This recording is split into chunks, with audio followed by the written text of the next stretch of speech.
Hello साथियों, नमस्कार। आप देख रहे हैं आपका अपना YouTube channel DS Mishra official और आपके अपने चैनल पर इस खास वीडियो सेशन में आपका हार्दिक स्वागत है। और इस वीडियो में मैं बात करने वाला हूं कि जैसा कि हम सभी जान रहे हैं कि बिहार सरकार शिक्षा विभाग के द्वारा बड़े पैमाने पर शिक्षकों के स्थानांतरण की तैयारी चल रही है और स्थानांतरण को इच्छुक जो भी शिक्षक शिक्षिका हैं उनको बेसब्री से प्रक्रिया शुरू होने का इंतज़ार है।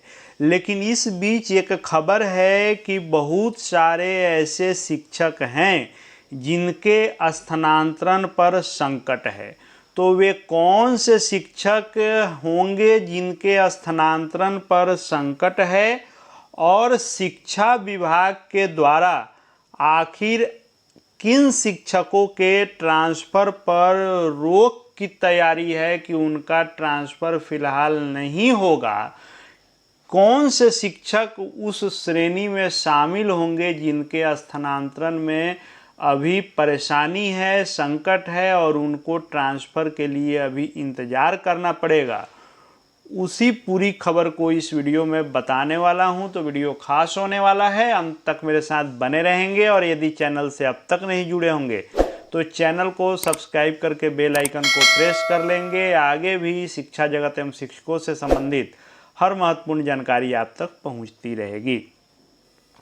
तो आपने प्रिंट मीडिया में इस खबर को जरूर पढ़ा देखा होगा कि ये खबर है कि शिक्षकों पर रेशनलाइजेशन का साया, यानी जो ट्रांसफ़र से पहले शिक्षा विभाग पूरी तैयारी में है कि पहले छात्र शिक्षक अनुपात को संतुलित करने के लिए शिक्षकों का रेशनलाइजेशन किया जाएगा और उसकी प्रक्रिया 15 जुलाई से शुरू होने की बात कही जा रही है। इस प्रक्रिया के बाद भी शहरी स्कूलों में शिक्षकों का ट्रांसफ़र तो होगा पर पोस्टिंग नहीं होगी। अब ये जो खबर है कि ट्रांसफ़र होगा पर पोस्टिंग नहीं होगी, इसका क्या अर्थ है कि ट्रांसफ़र होगा लेकिन पोस्टिंग नहीं होगी? तो उस पर पूरी विस्तृत जानकारी आइए इस पेज के माध्यम से हम लोग समझते हैं कि जो रेशनलाइजेशन की प्रक्रिया शुरू होने की बात कही जा रही है, यानी आवश्यकता से अधिक शिक्षक जिस विद्यालय में हैं उस विद्यालय से उनको अन्यत्र उस विद्यालय में भेजा जाना जिसमें आवश्यकता से कम शिक्षक हैं, वही प्रक्रिया पहले होगी, उसके बाद ही ट्रांसफ़र की प्रक्रिया शुरू होगी। अब ट्रांसफ़र की प्रक्रिया भी जब होगी तो शहरी स्कूलों में शिक्षकों का ट्रांसफ़र होगा पर पोस्टिंग नहीं होगी। इसका आशय यह हुआ कि शहरी स्कूलों में, यानी शहर के विद्यालयों में जो शिक्षक कार्यरत हैं वहाँ से उनका अन्यत्र कहीं ग्रामीण इलाकों में यदि वे ट्रांसफ़र के लिए चॉइस देंगे तो उनका ट्रांसफ़र तो होगा, लेकिन पोस्टिंग नहीं का मतलब कि कोई ग्रामीण इलाकों में है या दूसरे जगह से कहीं से भी वे शहरी स्कूलों में आना चाहते हैं तो शहर के स्कूलों में उनकी पोस्टिंग नहीं होगी। इसका कारण क्या है कि पटना, सिवान, बक्सर समेत 12 जिलों हैं। इन 12 जिले में शहरी स्कूलों में जितने स्वीकृत बल हैं उससे कहीं अधिक कार्यरत शिक्षक हैं। अब जो नया मानक तैयार किया गया है, जो प्राइमरी के लिए 30 बच्चों पर एक शिक्षक, मिडिल के लिए 35 पर एक, हाई स्कूलों के लिए 40 पर एक, इस अनुपात और मानक के अनुसार शहरी स्कूलों में शिक्षकों की संख्या काफ़ी अधिक है, क्योंकि शहर के स्कूलों में एक तरफ जहां छात्रों की संख्या कम है वहीं दूसरे तरफ शिक्षकों की संख्या अधिक है। लोग अपनी सुविधा अनुसार पिछली ट्रांसफ़र में अधिकतर संख्या में शहरी स्कूलों में आ गए हैं। वहीं बातें ये कही गई है कि ट्रांसफ़र और पोस्टिंग जो होगा जिसकी प्रक्रिया जो है 15 जुलाई के बाद शुरू होने की संभावना है, उससे पहले बिहार के 38 जिलों में रेशनलाइजेशन की प्रक्रिया की जाएगी और उसके लिए पूरे बिहार के विद्यालयों में छात्र और शिक्षकों की संख्या जो है उसकी गणना की जा रही है और उस गणना के बाद रेशनलाइजेशन होगा पहले, उसके बाद ट्रांसफ़र होगा। अब ये 12 शहरी स्कूल कौन हैं?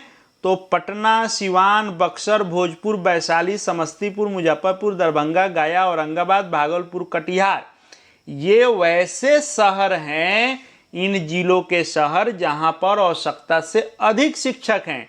इसमें 1, 2, 4 जिले और ऐड हो सकते हैं, लेकिन इन जिलों में संख्या घटेगी नहीं बल्कि बढ़ जाएगी। इन जिलों की संख्या जहां पर शिक्षकों की संख्या अधिक है, तो इन्हीं शिक्षकों के स्थानांतरण पर संकट है जो इन शहरों में पदस्थापित हैं, जहां छात्र की तुलना में जो अनुपात है उसकी तुलना में अधिक शिक्षक हैं।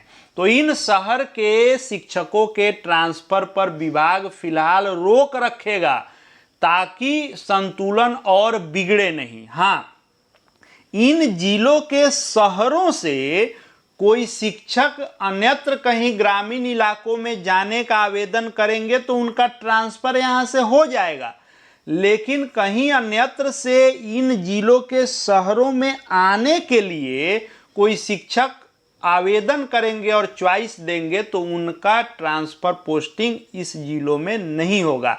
यानी यहाँ से जा सकते हैं, यहाँ आ नहीं सकते हैं, क्योंकि जाएंगे तो संतुलन बनेगा, आएंगे तो संतुलन बिगड़ेगा। उसके बाद भी जब रिक्ति बनेगी भी तो सबसे पहले जो विशेष आधार पर जाने वाले लोग हैं, जैसे जो असाध्य रोग, गंभीर रोग, दिव्यांग, जो विशेष श्रेणी के आधार पर ट्रांसफ़र के लिए आवेदन करेंगे, पहले उनको मौका मिलेगा, उसके बाद ही सामान्य स्थानांतरण होगा। तो ये थोड़ा मुश्किल है और शहरी स्कूलों में ट्रांसफ़र पाने की जो जिज्ञासा होगी, इच्छा होगी जिनको, उनके लिए संकट के बादल हैं। अब है कि आखिर चर्चाएं हो रही है लेकिन ट्रांसफ़र शुरू क्यों नहीं हो रहा है?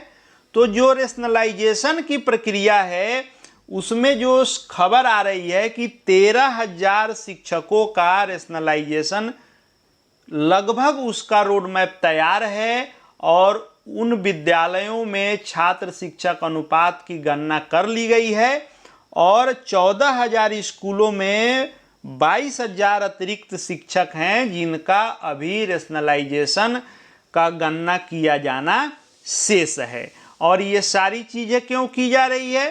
ताकि जो लगभग 6 लाख शिक्षक हैं उनकी ट्रांसफ़र पोस्टिंग की बड़े स्तर पर यह तैयारी है ताकि व्यवस्था को पटरी पर लाया जा सके और शिक्षकों की भीड़ को घटाने के साथ ही ग्रामीण इलाकों के स्कूलों में शिक्षकों की तैनाती की जा सके, क्योंकि पिछले ट्रांसफ़र में बड़े स्तर पर ग्रामीण क्षेत्रों से शहरी क्षेत्रों में शिक्षक आ गए हैं, जिससे शहरी ग्रामीण असंतुलन को दूर करने के लिए इन इलाकों में जहां आवश्यकता से अधिक शिक्षक हैं वहां फिलहाल पोस्टिंग पर यानी ट्रांसफ़र लेकर जाने पर रोक रहेगी। अब इस सिर्फ शहर पर ही असर नहीं पड़ेगा, अब अंतर जिला पर भी असर पड़ेगा।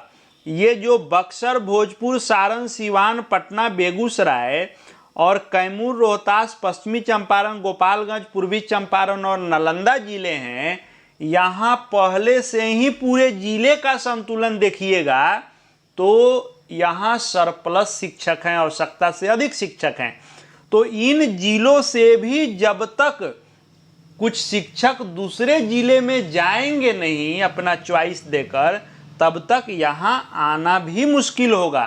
तो इस तरह से ट्रांसफ़र का जितना इंतज़ार है बेसब्री से, उतना अधिक लोगों को बेनिफिट होता हुआ दिख नहीं रहा है। बाकी जब प्रक्रिया शुरू होगी तो इसके लिए एसओपी आएगा ही, उस एसओपी के बाद और चीज़ें स्पष्ट होगी, तब तक इंतज़ार किया जाए। आगे भी जो अपडेट आएंगे सब आपको यहाँ देखने को मिलेंगे। चैनल से जुड़ जाएंगे, चैनल को सब्सक्राइब करके बेल आइकन को प्रेस कर लेंगे, आगे हर जानकारी आपको मिलती रहेगी। इस वीडियो को देखने के लिए आपका बहुत बहुत धन्यवाद।